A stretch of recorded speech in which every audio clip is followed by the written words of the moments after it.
Assalamualaikum warahmatullahi wabarakatuh.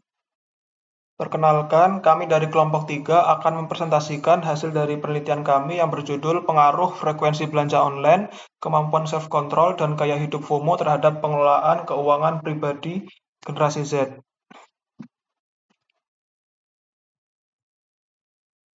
Kami beranggotakan 2 orang, yaitu saya sendiri, Muhammad Taufik Rohman, dan Nayaka Argia Dharmawira.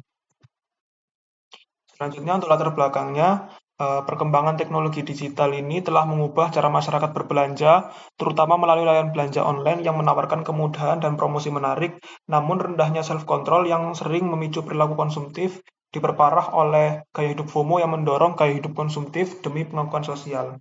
Dan oleh karena itu, pengelolaan keuangan yang baik diperlukan untuk stabilitas finansial, dan penelitian ini menganalisis pengaruh frekuensi belanja online, self-control, dan gaya hidup FOMO terhadap pengelolaan keuangan generasi Z dengan harapan dapat memberikan wawasan untuk meningkatkan literasi dan strategi keuangan di era digital. Hipotesis pada penelitian ini ada 3, yaitu frekuensi belanja online, kemampuan self-control, dan gaya hidup FOMO. Dan variabel dependen, yaitu pengelolaan keuangan pribadi generasi Z. Hipotesis pertama yaitu terdapat pengaruh signifikan antara frekuensi belanja online terhadap pengelolaan keuangan pribadi generasi Z. Hipotesis kedua, terdapat pengaruh signifikan antara kemampuan self-control terhadap pengelolaan keuangan pribadi generasi Z. Dan hipotesis ketiga, terdapat pengaruh signifikan antara gaya hidup FOMO terhadap pengelolaan keuangan pribadi generasi Z. Dan untuk metode penelitiannya, jenis penelitian yang digunakan pada studi ini ialah penelitian kuantitatif. Teknik pengambilan sampel yang digunakan dalam penelitian ini adalah purposive sampling, dan teknik ini dipilih karena memungkinkan peneliti untuk memilih responden yang memiliki karakteristik tertentu yang relevan dengan tujuan penelitian, yaitu generasi Z yang memiliki ketertarikan dalam pengelolaan keuangan pribadi. Teknik pengumpulan data yang digunakan dalam penelitian ini adalah survei kuesioner. Kuesioner tersebut terdiri dari pertanyaan-pertanyaan yang menggunakan skala Likert untuk mengukur persepsi responden terhadap frekuensi belanja online, kemampuan self-control, gaya hidup FOMO, dan pengelolaan keuangan pribadi generasi Z. Skala Likert yang digunakan adalah sebagai berikut. Nomor 1 untuk sangat tidak setuju, nomor 2 tidak setuju, nomor 3 netral, nomor 4 setuju, dan nomor 5 sangat setuju, dan seterusnya dan seterusnya. Terus selanjutnya yaitu ada analisis deskriptif statistik. Dan pada karakteristik responden yang kami teliti ini berjumlah 76 responden.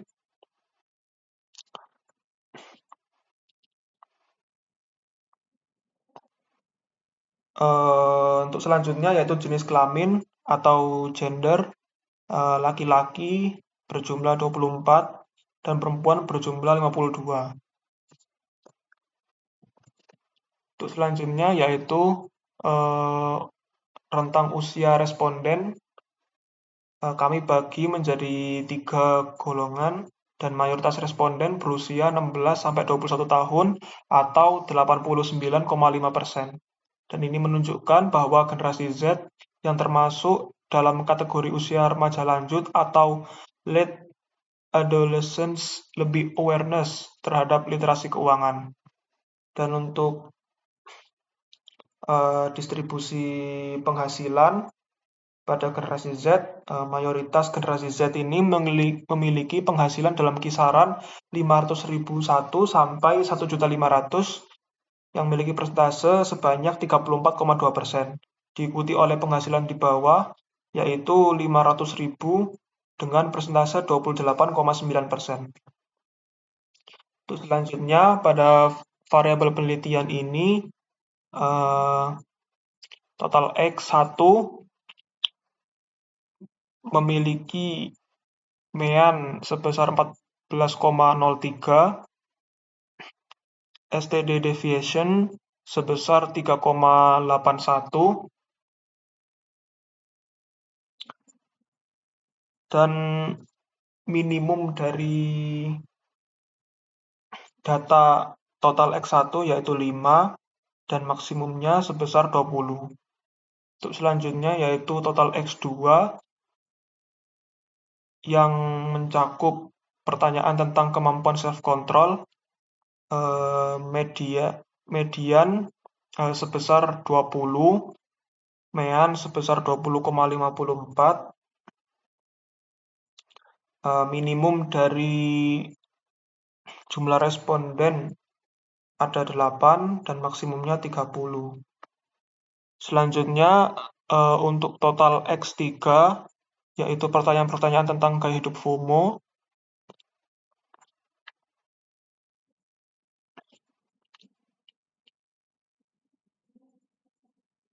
Mean sebesar 13,63, mediannya 13, standard deviation 5,215, minimum 5, maksimum 25.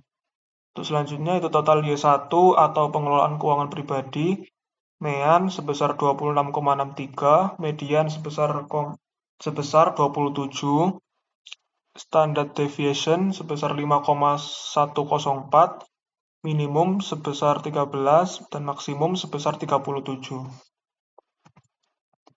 Untuk selanjutnya yaitu frekuensi belanja online.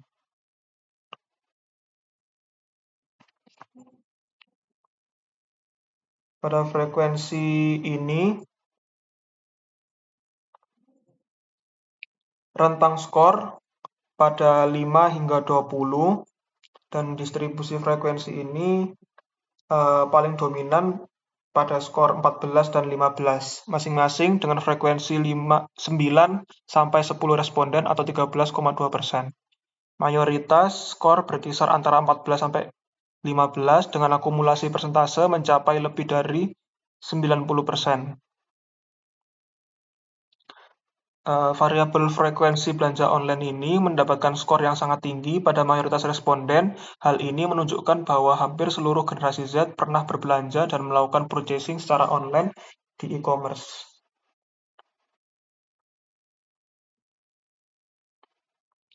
Histogram ini menunjukkan bahwa distribusi data total X1 memiliki bentuk yang mendekati normal meskipun terdapat sedikit variasi di sisi kiri atau data lebih condong ke kiri. Secara keseluruhan, data memiliki distribusi yang cukup normal dengan sedikit penyimpangan di sisi kiri dan rata-rata nilai sebesar 14,03. Standar deviasi menunjukkan variasi data yang sedang yang ada pada histogram ini, yaitu sebesar 3,581.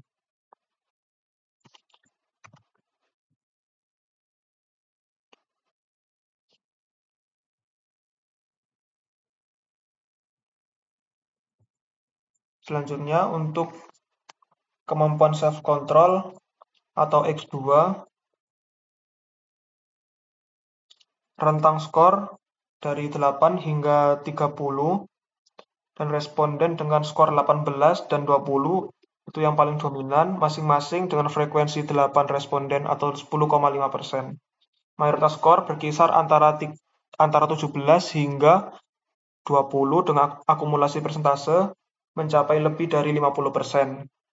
Dan variabel kemampuan self-control ini mendapatkan skor yang relatif moderat pada mayoritas responden. Hal ini menunjukkan bahwa lebih dari sebagian generasi Z cukup memiliki kemampuan self-control untuk menahan diri dari sikap impulsif maupun gaya hidup FOMO.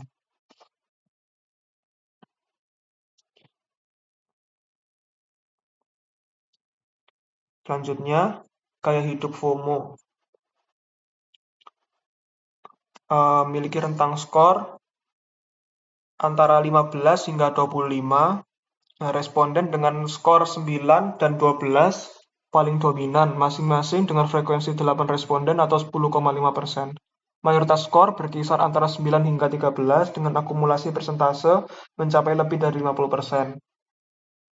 Variabel ini mendapatkan skor yang relatif moderat pada mayoritas responden. Hal ini menunjukkan bahwa lebih dari sebagian generasi Z tidak mempunyai gaya hidup yang FOMO ataupun konsumtif. Selanjutnya, untuk variabel dependen pengelolaan keuangan pribadi. Memiliki rentang skor antara 13 hingga 37. Responden dengan skor 24 dan 27 paling dominan, masing-masing dengan frekuensi 9 sampai 10 responden. Mayoritas skor berkisar antara 24 hingga 27 dengan akumulasi persentase mencapai lebih dari 50%. Variabel gaya hidup FOMO atau X3 mendapat skor yang relatif moderat pada mayoritas responden. Hal ini menunjukkan bahwa lebih dari sebagian generasi Z tidak mempunyai gaya hidup yang FOMO. Variabel pengelolaan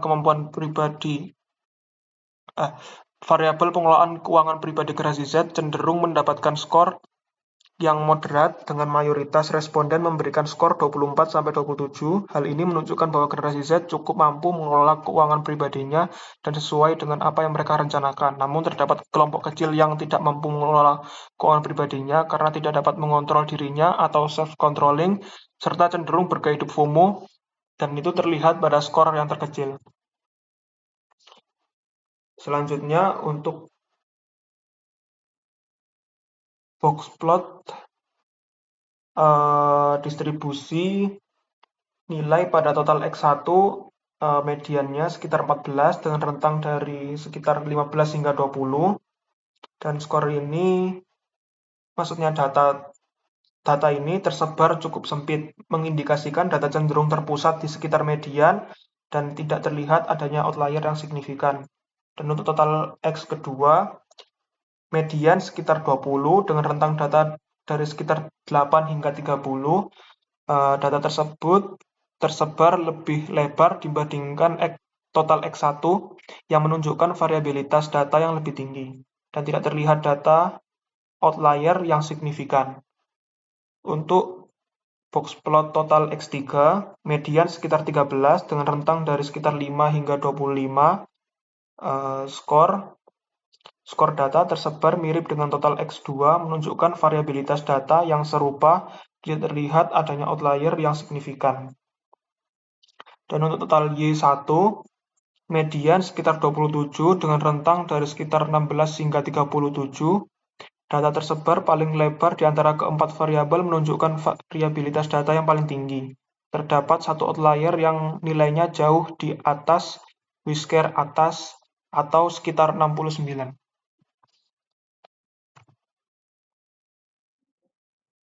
Baik, selanjutnya untuk uji normalitas pada grafik normal pp-plot di atas menampilkan sebaran residual standar dari model regresi.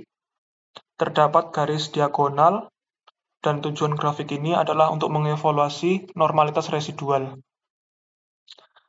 Titik-titik data mengikuti data diagonal dan tidak ada penyimpangan pada grafik. Secara umum, residual memiliki distribusi yang normal secara keseluruhan. Titik tersebar di sekitar garis diagonal. Grafik ini menunjukkan bahwa asumsi normalitas residual dapat dianggap terpenuhi. Dengan distribusi residual yang mendekati garis diagonal, model regresi memenuhi asumsi normalitas residual yang penting untuk validitas hasil regresi. Dan untuk hasil dari one sample Kolmogorov-Smirnov test, nilai signifikan sebesar 0,997 atau lebih besar dari nilai signifikan yang menunjukkan bahwa residual terdistribusi secara normal. Dengan demikian, asumsi normalitas residual terpenuhi. Untuk selanjutnya yaitu ada uji heteroskedastisitas. Pada grafik scatter plot menunjukkan sebaran residual terhadap nilai prediksi standar dari model regresi. Titik-titik menyebar secara acak di sekitar garis 0 tanpa pola yang jelas. Sebaran residual yang acak menunjukkan bahwa asumsi homoskedastisitas dipenuhi, artinya model regresi tidak memiliki masalah variansi residual yang tidak konstan.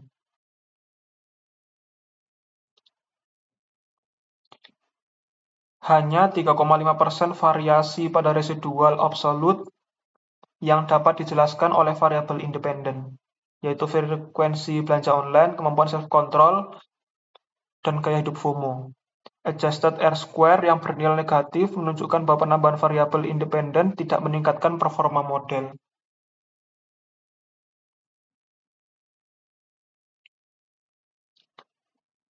Kesimpulannya, model regresi pada uji heteroskedastisitas ini tidak mampu menjelaskan variasi pada residual absolut dengan baik. Ini memperkuat asumsi bahwa tidak ada masalah heteroskedastisitas dalam model regresi.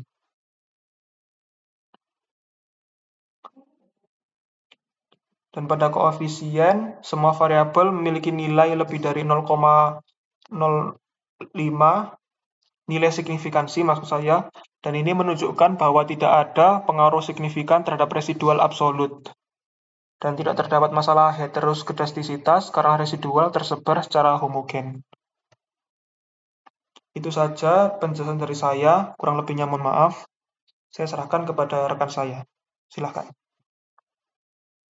Baik, di sini saya akan melanjutkan presentasi dari kelompok kami, yaitu saya akan membahas tentang uji multikolinearitas, di mana berdasarkan nilai toleran semua variabel independen dari frekuensi belanja online, kemampuan self-control, dan juga gaya hidup FOMO itu memiliki nilai toleransi yang lebih besar daripada 0,10, di mana hasil ini menunjukkan bahwa tidak terjadi multikolinearitas dalam model regresi ini sendiri.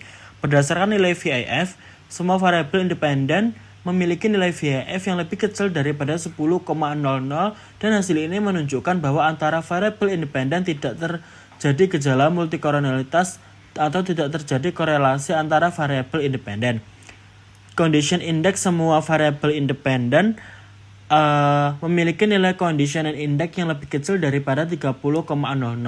Untuk eigenvalue-nya, semua variabel eigenvalue untuk semua variabel independen memiliki nilai eigenvalue yang lebih besar daripada 0,001 dan hasil ini menunjukkan bahwa antara variabel independen tidak terjadi gejala multikolinearitas atau tidak terjadi korelasi antara variabel independen.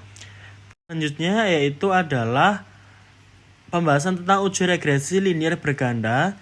Jadi untuk hasilnya adalah nilai R sebesar 0,477 itu menunjukkan bahwa 47,7% variasi pengelolaan keuangan pribadi Gen Z dapat dijelaskan oleh variabel independen melalui frekuensi belanja online, kemampuan self-control, gaya hidup, FOMO. Dan model ini memiliki prediksi yang sangat baik.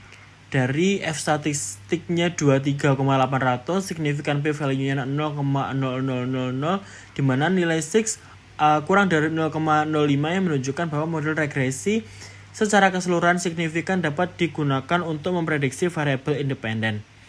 Untuk frekuensi belanjanya nilai B sama dengan 0,315 dan 6-nya 0,031, di mana hal ini positif dan signifikan untuk memengaruhi pengelolaan keuangan secara pribadi. Untuk kemampuan self-controlnya di B 0,594 dan 6-nya 0,00 yang menunjukkan nilai positif dan signifikan untuk memengaruhi pengelolaan keuangan pribadi juga.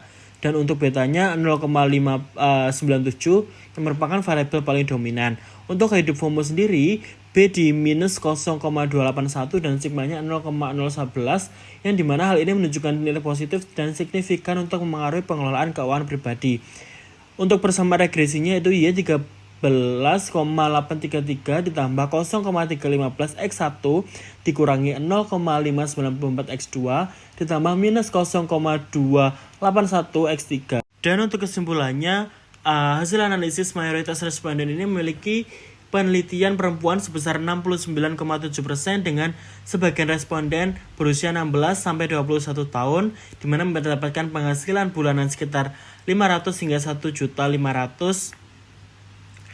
Dan penilaian terhadap kualitas layanan X1 memiliki skor 5-20, variabel X2-nya mendapatkan penilaian positif dengan 8-30, dan untuk X3-nya memperoleh penilaian positif skor 5-25, dan juga untuk Y-nya cenderung mendapatkan skor yang moderat dan mayoritas responden skor di 24-27. Lalu untuk Secara keseluruhan, frekuensi belanja dengan nilai koefisien B sebesar 0,315 dan signifikan 0,031 serta nilai beta 0,221 kemampuan self control dengan koefisien B sebesar 0,594 dan signifikan 0,00 serta nilai beta sebesar 0,59. Gaya hidup FOMO dengan nilai koefisien B sebesar minus 0,281 dan signifikan 0,011 dan nilai beta sebesar minus 0,28 yang menunjukkan bahwa semua variabel X ini merupakan faktor dominan dan memberikan pengaruh signifikan pada